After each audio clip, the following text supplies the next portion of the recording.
Court में किसी criminal trial से ज्यादा अनिश्चित शायद ही कुछ होता हो। पता नहीं आईओ चार्जशीट में क्या लिख कर ले आए, पता नहीं अचानक सप्लीमेंट्री चार्जशीट फाइल कर दे, पता नहीं विटनेस बॉक्स में गवाह क्या बोल जाए, पता नहीं जज साहब उसको कैसे समझ लें। सब कुछ अनिश्चित होता है। बल्कि कई बार तो आपको इन आर्ग्यूमेंट्स और डॉक्यूमेंट्स में झूठ और फरेब भी मिला हुआ दिखाई देता है जो आपका विपक्षी दल उसमें मिलाकर लाया है। इन सब से बचकर आपको एक क्लीन एक्विटल या बाइज्जत बरी होने के फैसले तक पहुंचना है। मगरमच्छों से भरे समंदर में एक छोटी सी किश्ती पर बैठकर किनारे तक जाना है और आपके हाथों में केवल एक हथियार है जिसका नाम है क्रॉस एग्जामिनेशन। इस हथियार का प्रयोग आपको पार भी उतार सकता है और नीली गाड़ी में भी बैठा सकता है। आज हम आपके साथ मिलकर यह सीखने वाले हैं कि क्रॉस एग्जामिनेशन के इस हथियार से कौन से वार हमेशा करने चाहिए और कौन से वार कभी नहीं करने चाहिए, क्योंकि वे आपको आकर लग सकते हैं और आपको घायल कर सकते हैं। Dos and don'ts of cross examination in a criminal trial. पहले हम आपके साथ डिस्कस करते हैं डोंट्स को, क्या नहीं करना चाहिए। अनेक एडवोकेट्स गवाह को सीधा सजेशन देते हैं, मेरा कहना है आरोपी ने तुम्हारे साथ जबरदस्ती नहीं की थी, तुम अपनी मर्जी से आरोपी के साथ गई थी। या बोलते हैं, मेरा कहना है आरोपी ने फायर नहीं किया था, तुमने झूठा आरोप लगाया है। और गवाह जवाब देता है, मैं सच बोल रहा हूं, आरोपी ने ही यह सब किया था। पूरे क्रॉस में गलत सजेशन से बड़ा नुकसान कोई और बात नहीं करती है। कोई प्रश्न गलत हो गया तो 2-4 सवाल पूछकर आप उसका प्रभाव मिनिमम कर सकते हो, लेकिन गलत सजेशन आरोपी के गले में हमेशा के लिए बंध जाता है, पूरा ट्रायल उसका पीछा नहीं छोड़ता। क्रॉस में कभी सीधा सजेशन मत दो, बल्कि पहले प्रश्नों के द्वारा गवाह के चारों ओर एक खाली स्थान पैदा करो और जब खाली स्थान वहां बन जाए तब सजेशन दो। आरोपी का लोकेशन सीडीआर वहां का नहीं है, सीसी फुटेज में आरोपी नहीं दिखाई देता है, किसी चश्मदीद गवाह ने उसे नहीं देखा है, उसके कपड़ों पर कोई निशान नहीं है। और जब इन सब की मनाही हो जाए, गवाह मना कर दे कि हाँ नहीं है, तो तब सजेशन दो कि ये निशानात इसलिए नहीं है क्योंकि आरोपी घटना के समय वहां मौजूद ही नहीं था। तो सजेशन को हमेशा सोचकर दो और एक निश्चित योजना के तहत दो। हमारे एक कंसेंसुअल रिलेशनशिप मामले में रेप का केस दर्ज करवा दिया गया था। लड़की की माता ने आईओ को दिए बयान में कहा कि जब मैं लड़के के कमरे में पहुंची तो लड़की मुझे देखकर डर से कांपने लगी।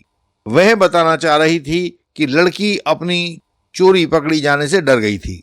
कोर्ट में उसी माता ने कहा कि मुझे देखते ही लड़की फूट फूट कर रोने लगी, जिसका मतलब यह निकल रहा था कि लड़की उस लड़के से भयभीत थी। शब्दों के थोड़े से हेरफेर से गवाह ने पूरा माहौल आरोपी के खिलाफ खड़ा कर दिया था।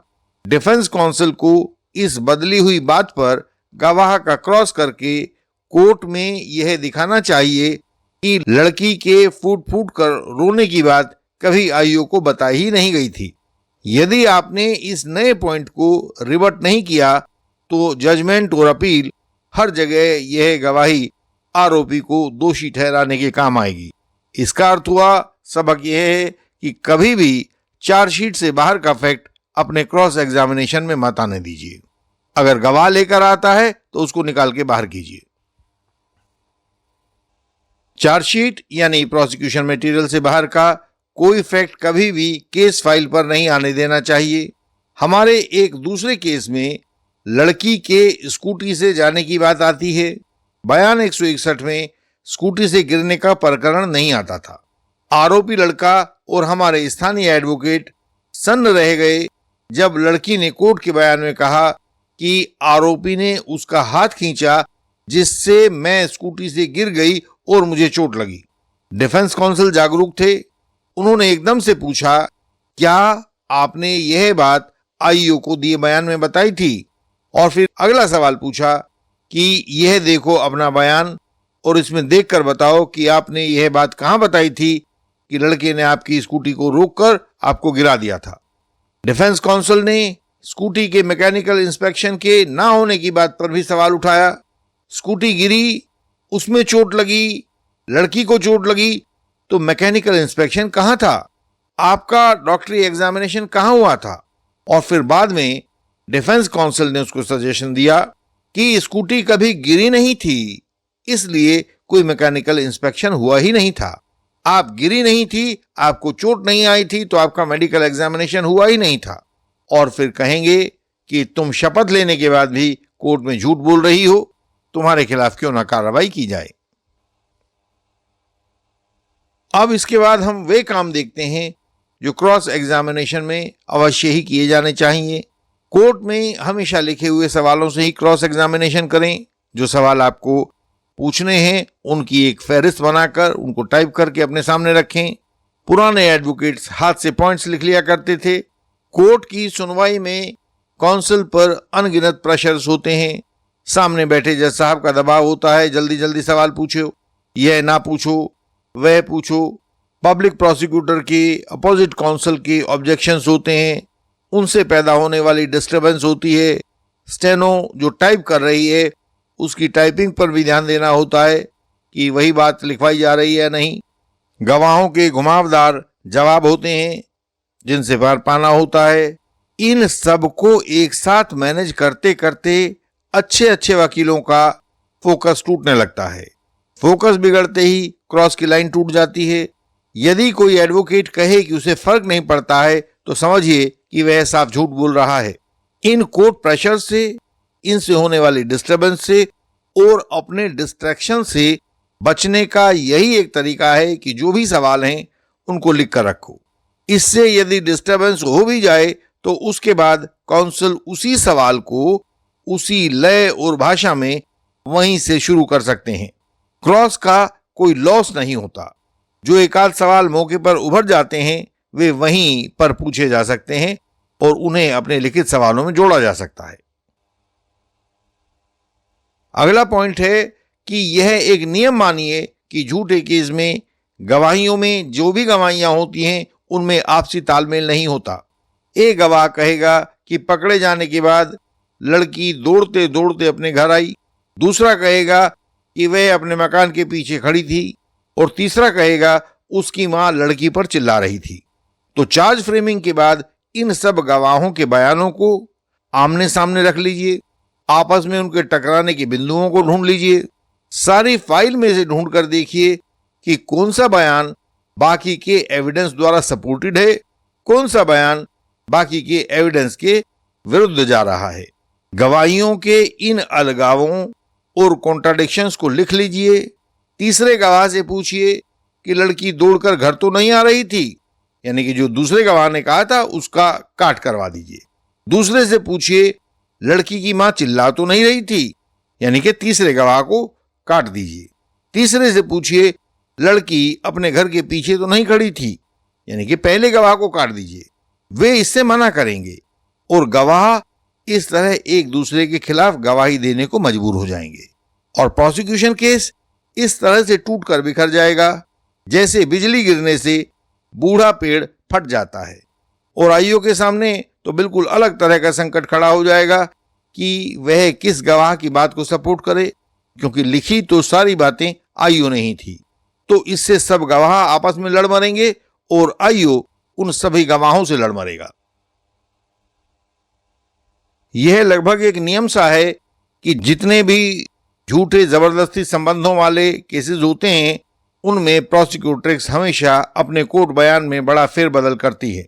हमने एक भी ऐसा केस आज तक नहीं देखा है जिसमें प्रोसिक्यूट्रिक्स ने अपने बयानों में बदलाव ना किया हो। जब आप क्रॉस में से उसके झूठ को पकड़ते हैं तो वह कहती है कि यह बदलाव तो उसने आईओ को बता दिया था। हम पूछते हैं कि आपने बताया था तो आईओ ने क्यों नहीं लिखा? वह कहती है मुझे नहीं पता।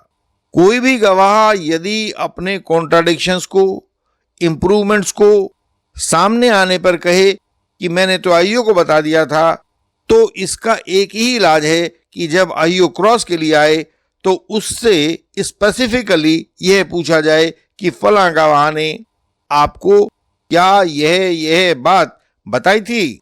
आईओ कभी भी हाँ नहीं कहेगा, वह हमेशा मना करेगा, क्योंकि जो 161 का बयान है वह तो उसी का लिखा हुआ है।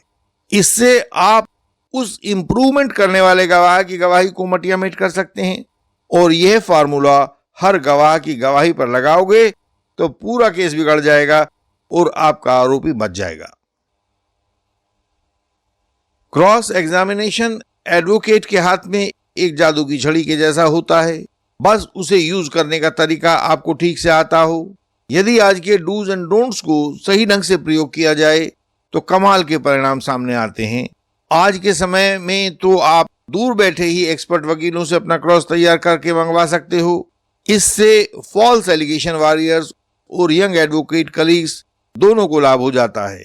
क्रॉस एग्जामिनेशन में की जाने वाली गलतियों से बचा जा सकता है, और जो लोग अभी क्रॉस की विद्या को सीख रहे हैं वे उन तौर तरीकों को समझ और जान सकते हैं जो आजकल कोई भी आपको सिखाने को तैयार नहीं होता है। कैसे गवाहों को आपस में एक दूसरे के विरुद्ध लड़ाया जाए, कैसे उनको आईओ के खिलाफ खड़ा किया जाए, कैसे चालाक गवाहों को मुश्किल में डाला जाए, यह सीख कर आप भी एडवोकेसी में अपना भविष्य उज्जवल कर सकते हैं। आरोपी लोग अपने खिलाफ चल रहे केसेस को छिन्न भिन्न कर सकते हैं। अगर कहीं कोई मुश्किल हो तो आपको इंडियन लीगल सिस्टम का सपोर्ट तो हमेशा उपलब्ध रहता ही है। इंडियन लीगल सिस्टम की सेवाएं सिर्फ उनके लिए हैं जो अपने केस को लेकर गंभीर हैं। हमसे जुड़ने का पहला कदम है हमारा मेंबर बनना, और मेंबर बनते ही हम आपके केस की तह तक जाते हैं। आपके द्वारा दिए गए डॉक्यूमेंट्स को हमारे अनुभवी एडवोकेट्स पढ़ते हैं, हर पेज को समझते हैं, हर दलील को परखते हैं और फिर आपको बताते हैं आपका केस इस वक्त कहां खड़ा है और उसमें क्या क्या चुनौतियां हैं, और आगे कौन कौन से कदम आपके केस की सफलता के लिए उठाने जरूरी हैं। हम यह भी स्पष्ट करते हैं कि क्या आपके केस में क्वैशिंग या डिस्चार्ज पाना संभव है, या इस केस में ट्रायल होना अनिवार्य है, और यदि ट्रायल होना अनिवार्य है तो फिर किन किन गवाहों को किन किन बिंदुओं पर क्रॉस के द्वारा तोड़ा जाना है और वह कैसे संभव हो पाएगा। यह सब भी सिर्फ हमारे मेंबर्स को बताया जाता है। इसके बाद फाइनल आर्गुमेंट्स की तैयारी और उसकी प्रस्तुति होती है, प्रेजेंटेशन होता है। यह भी हमारी रणनीति का हिस्सा है। अगर आप भी चाहते हैं ऐसा गहराई वाला लीगल सपोर्ट आपको मिले, आपके केस में मिले, तो आज ही आप हमारे मेंबर बनिए। फीस देकर हमारे मेंबर बन जाएं, तब आप अपने केस को समझ पाएंगे, संभाल पाएंगे और जीत पाएंगे।